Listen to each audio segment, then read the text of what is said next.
Alright guys, let's see if we can see here. First filters I'm putting on is the 85 filter and the 81B filter. So we're converting the Vision3 500T into daylight. Alyssa was my amazing talent for the shoot. Here's her Instagram account. You can find a link to it in the description of this video. Please go follow her and show her some love. I'm excited to share with you guys my favorite filter combination in using Kodak Vision3 500T film. You know what? Let me just try.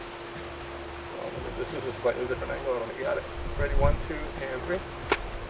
Perfect. In addition to using the 85 filter, I also stacked an 81B to slightly overcorrected, and I had to use a 6-stop ND due to the limitations of the sync speed on the Leica M3, which is only a 50th of a second. That let me bring down the exposure so I could properly light the image. I processed all the Vision3 film in Tetenal C41 chemistry and got great results, as you could see. However, one thing I did do differently was I processed it at 30 degrees Celsius as opposed to 38 degrees for a period of 8 minutes, so I would get less grain and less contrast on my negative. I really wanted to test this film and see what it could do. So here I am backlighting Alyssa with the sun, and imagine the exposure in the front with a pair of strobes. And this film didn't disappoint at all. It has beautiful dynamic range. It handled everything absolutely stunning. And I love the skin tones I'm getting with the color correction and converting it to daylight.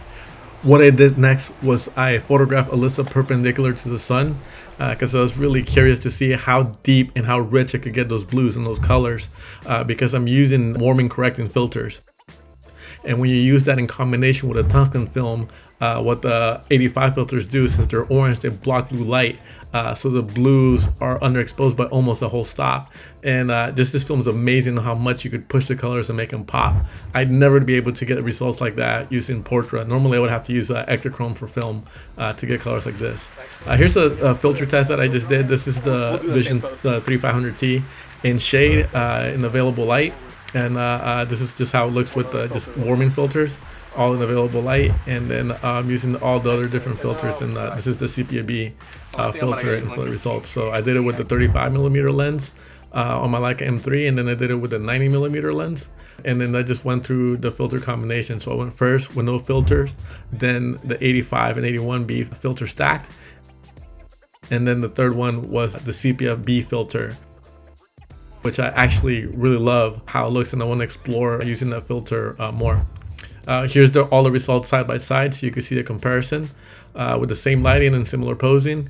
And here are the results up close and personal, so you can see them in full screen and see what you like best. So that first one here that you see is with no filter.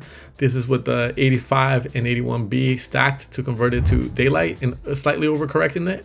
And here are the results that when you're using the 500T with the SepiaB filter.